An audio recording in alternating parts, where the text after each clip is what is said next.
திருச்சிற்றம்பலம். தென்னாருடைய சிவனையை போற்றி, எந்நாட்டவருக்கும் இறைவா போற்றி. அனைவருக்கும் வணக்கம்.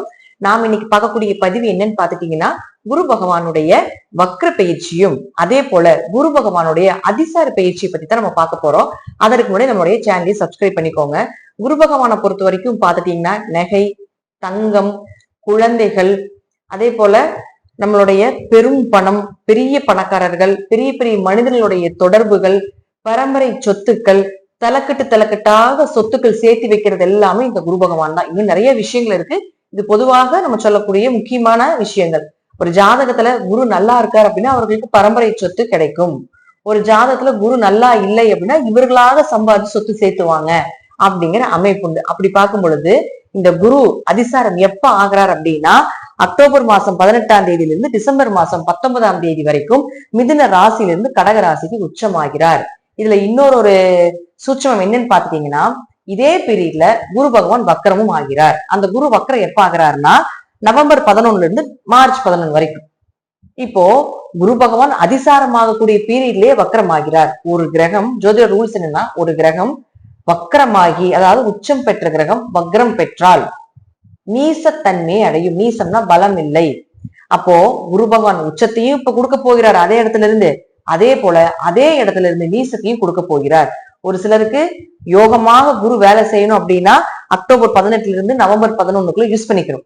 ஒரு சிலருக்கு குரு கெட்டு போகணும்னு சொல்லியிருப்போம். ஜோதிடத்துல பாத்தீங்கன்னா அர்த்தம் சொல்லுவாங்க, குரு கெடனுங்க அப்பதாங்க உங்களுக்கு ஜாதகம் நல்லா இருக்கும் அப்படின்னு சொல்லுவோம். அப்படி இருக்கக்கூடிய பீரியட் எப்பன்னு பாத்தீங்கன்னா நவம்பர் 11 இருந்து டிசம்பர் 19 வரைக்கும். முழுமையாக வக்கர நிவர்த்தி ஆகிறது பாத்துட்டீங்கன்னா மார்ச் மாசம் 11ஆம் தேதி. இப்போ ஒவ்வொரு ஜாதகத்துக்கும் எப்படி இருக்கும், யாருக்கு நல்லா குரு நல்லா இருந்தா யோகம், யாருக்கு குரு கெட்டு போனா யோகம், குரு நல்லா இருக்கிறப்ப நம்ம என்ன செய்யணும், குரு கெடும் பொழுது நம்ம என்ன செய்யணும் அப்படிங்கிறத ஒவ்வொன்னா டீட்டெயிலா நம்ம இப்ப பார்க்கலாம். மீன ராசிக்குண்டான குரு அதிசார பயிற்சி பத்தி பார்க்கலாம். மீன ராசி, ராசியின் அதிபதியே குரு பகவான், உங்களை இயக்கக்கூடியதே குரு பகவான். ராசிக்குள்ள சனி இருந்தாலும் ராசியின் அதிபதியாக இருக்கக்கூடிய குரு பகவான் அதிசாரம் பெற்று 5ஆம் வீட்டுல உச்சமாக போகிறார். மிகப்பெரிய யோகம், மிகப்பெரிய யோகம் இது. பேர்பட்ட சனி பகவானுடைய தொல்லைகளையும் தீர்க்க போகிறார். ஏன் அப்படின்னா சனி கொடுப்பதை யாரால தடுக்க முடியாது. சனி பகவான் ஜென்மத்துக்குள்ள இருக்கிறார் அப்படின்னா உங்களுக்கு அனுபவத்தை நிறைய கொடுக்கத்தான் போகிறார் அப்படிங்கிற அமைப்பு உண்டு. ஒருத்தர் 7.5 சனி முடிச்சவங்க எல்லாம் பாத்தீங்கன்னா ரொம்ப தெளிவா இருப்பாங்க. அந்த 7.5 வருஷம் முன்னாடி இருந்ததுக்கும் 7.5 வருஷத்துக்கு அப்புறம் பாத்தீங்கன்னா ரொம்ப தெளிவா இருப்பாங்க. சோ உங்களுக்கு அதை அவர் கொடுத்துக்கிட்டு தான் இருக்க போகிறார். பட் இந்த குரு பார்வை என்ன பண்ணும் அப்படின்னு பாத்துட்டீங்கன்னா, அவர் கொடுக்கின்ற விஷயத்துக்கு ஒரு மருந்தாக செயல்படுவார். உங்களுக்கு ஒரு உதவியாக இருப்பார். அவர் ஒரு பக்கம் ஒரு விஷயத்த கெடுக்கிறார் அப்படின்னா இவர் இன்னொரு பக்கம் ஒரு விஷயத்த உங்களுக்கு நன்மைகளை ஏற்படுத்தி கொடுப்பார். அப்ப குரு 1-10 கூடையவராகி 5ஆம் வீட்டுல உச்சமாகும் பொழுது பெயர், புகழ், மதிப்பு இதெல்லாம் கிடைக்க போகுது. இழந்த சொத்துக்களை மீண்டும் எடுக்க போறீங்க. குடும்ப தேவைகளையும் குழந்தைகளுடைய தேவைகளையும் பூர்த்தி செய்ய போறீங்க. தெய்வ அனுகிரகம் கிடைக்க போகுது. உங்க குலதெய்வத்தினுடைய அனுகிரகம் முழுமையா கிடைக்க போகுது. உங்க இஷ்ட தெய்வம் உங்க கூட இருந்து நீங்க செய்யக்கூடிய அனைத்து விஷயத்துக்குமே நன்மைகளை ஏற்படுத்தி கொடுக்க போறாங்க. செய்கின்ற காரியத்தில் எல்லாமே வெற்றியை கொடுக்கக்கூடிய ஒரு காலகட்டம். மண்ணை போட்டாலும் பொன்னாக மாறக்கூடிய ஒரு அமைப்பு. தொழில் வளர்ச்சி அருமையா இருக்க போகுது. உங்களுடைய தொழிலை உங்க குழந்தைக்கு கொடுக்கறதுக்கு உண்டான வாய்ப்புகள், நீங்களும் உங்க குழந்தையும் சேர்ந்து பார்ட்னர் கூட ஒரு தொழில் பண்றதுக்கு உண்டான வாய்ப்புகள் இதெல்லாமே குரு ஏற்படுத்தி கொடுக்க போகிறார். உங்க கர்மாவை கழிப்பதற்குண்டான ஒரு காலம் வந்து விட்டது. கெட்ட கர்மாவை நல்ல கர்மா வேலை செய்ய போகுது. குழந்தை 5ஆம் இடங்கிறது குழந்தை. அப்ப பெண் குழந்தை பிறக்க போறாங்க. குழந்தைகளுடைய தேவைகளை பூர்த்தி பண்றது மட்டும் இல்லாம ஒரு குழந்தைக்குண்டான விஷயங்கள் என்னன்னு பார்த்து அவங்களுக்கு என்ன சேஃப்டி, என்ன பண்ணணும் அப்படிங்கிறது எல்லாமே பார்த்து செய்யக்கூடிய அமைப்பும் இந்த குரு கொடுக்க போகுது. அதாவது குழந்தைக்கு ஏதாவது ட்ரீட்மெண்ட் எடுத்துட்டு இருக்கீங்க அப்படின்னா இந்த காலகட்டங்கள் எல்லாமே குழந்தை பிறப்பதற்குள்ள அதீத வாய்ப்புகள் உண்டு. ஏதாவது பணம் ஏதாவது அல்லது நகை ஏதாவது வெளியே அதாவது பணம் ஏதாவது வெளியே கொடுத்துருக்கீங்க, நகை ஏதாவது அடமானத்துல வச்சிருக்கீங்க, அதெல்லாம் திரும்பி வராம இருக்குன்னா இந்த காலத்துல உங்களுக்கு அதெல்லாமே திரும்பி கிடைக்கக்கூடிய ஒரு பீரியடாக இருக்கு இந்த குருவினுடைய அதிசார பயிற்சி. தொட்டதெல்லாம் தொடங்க போகுது. குருவினுடைய பார்வை பெற பெற பெற பெற உங்களுடைய இருள் எல்லாமே விலகி மீண்டும் மீண்டும் பழைய நிலைக்கே வரக்கூடிய ஒரு சூழ்நிலையில இந்த குரு கொடுக்க போகிறார். குரு 5ல் இருந்தால் உங்க கூட தெய்வம் இருக்குதுன்னு அர்த்தம். இந்த குரு இங்க இருக்கிற வரைக்கும் உங்க கூட ஒரு தெய்வம் இருந்து எல்லா விஷயத்தையும் எல்லாத்தையும் சுமூகமாக முடிச்சு கொடுக்க போகுது. அப்ப குருவினுடைய இருக்கின்ற வீட்டை விட குருவுக்கு பார்வை ஒன்று இருக்கு இல்லையா? அப்ப குரு எத்தனாம் இடத்தை பாக்குறாருன்னா 9ஆம் இடத்தை பாக்குறாரு. இப்ப தந்தைக்கு உங்களுக்கு இந்த கருத்து வேறுபாடுகள் விலக போகுது. தந்தை வளர போறார். தந்தையினுடைய சொத்துக்கள் கிடைக்க போகுது. தந்தை மூலமாக இருந்து வந்த கருத்து வேறுபாடுகள், சண்டை, சச்சரவு, பிரச்சனைகள் எல்லாமே விலக போகுது.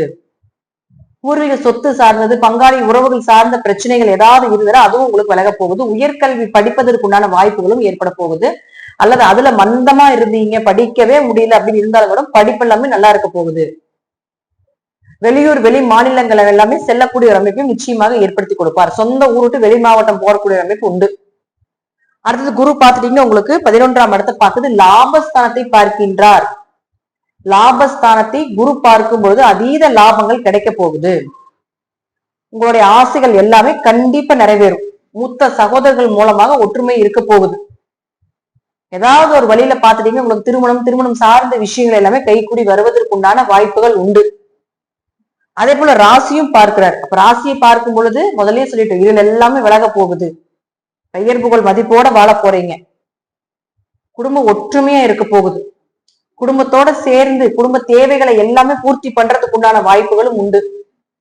5-11 தொடர்பு ஏற்பட்டாலே குழந்தைகள் மூலமாக கூட வருமானம் வரும். ஏதோ ஒரு வழியில் உங்களுக்கு வருமானம் வரும். இந்த குரு அதிசார பயிற்சி கண்டிப்பா உங்களுக்கு காசு பணம் சொத்து சேர்க்கை கொடுக்காம போகாது. இதுலயே இதே இடத்துல விருச்சகத்துல, மகரத்துல, அதே போல மீனத்திலையும் கிரகங்கள் இருந்தால் அந்த கிரகங்கள் மூலமாகவும் உங்களுக்கு நன்மைகள் உண்டு. இப்ப சூரியன்ல இருந்து சந்திரன், செவ்வாய், புதன், சுக்கிரன், குரு, ராகு, கேதுக்கள், சனி எதாக இருந்தாலும் சரி, இந்த இடத்துல இருந்தால் அந்த கிரகத்துக்கு குருவினுடைய பார்வை பெற்று உங்க ஜாதகத்துக்கு லக்ன ரீதியாக அந்த கிரகம் என்னவாக இந்த பிறவியில உங்களுக்கு கொடுக்கணும்னு நினைக்குதோ அதை முழுமையாக இந்த குரு பார்வை பெறும் பொழுது அதனுடைய வெளிச்சம் பட்டு அது உங்களுக்கு கிடைக்க போகுது. அதை நீங்க நிச்சயமா அனுபவிக்க போறீங்க. முழுக்க முழுக்க முழுக்க 7 சனியினுடைய தாக்கம் குறைய போகுது. மந்த குணம் விலக போகுது. ஜென்ம சனியில் இருக்கும்போது ரொம்ப உடம்பு வலிக்கும். அதே போல பாத்தீங்கன்னா கெட்ட பெயர் வரும். தப்பே பண்ணாலும் தப்பே பண்ணாட்டியும் கெட்ட பெயர் அப்படின்னு நிச்சயமா உண்டு. சோ அதெல்லாமே தப்பே பண்ணல அப்படின்னு இருந்தாலும் கூட அந்த கெட்ட பெயர் வந்ததுக்கு எல்லாமே அதுக்கு ஒரு தீர்வு கிடைக்க போகுது. இந்த உடம்புல இருந்து வந்த வலி எல்லாம் விலக போகுது. சோம்பல் இதெல்லாமே விலக போகுது. உங்களை எல்லாருமே பார்த்தா 7 சனியில ஜென்ம சனியில எல்லாம் அவங்கள பார்த்தாலே பிடிக்காது மத்தவங்களுக்கு. உங்களுக்கு யாரையும் பிடிக்காது. உங்களை பார்த்தாலும் மத்தவங்களுக்கு யாருமே பிடிக்காது. இப்ப அதெல்லாமே புரிஞ்சுக்கிட்டு மீண்டும் உங்க குடும்பத்தோட சேர்ந்து சந்தோஷமா இருக்கக்கூடிய ஒரு அமைப்பு உண்டு.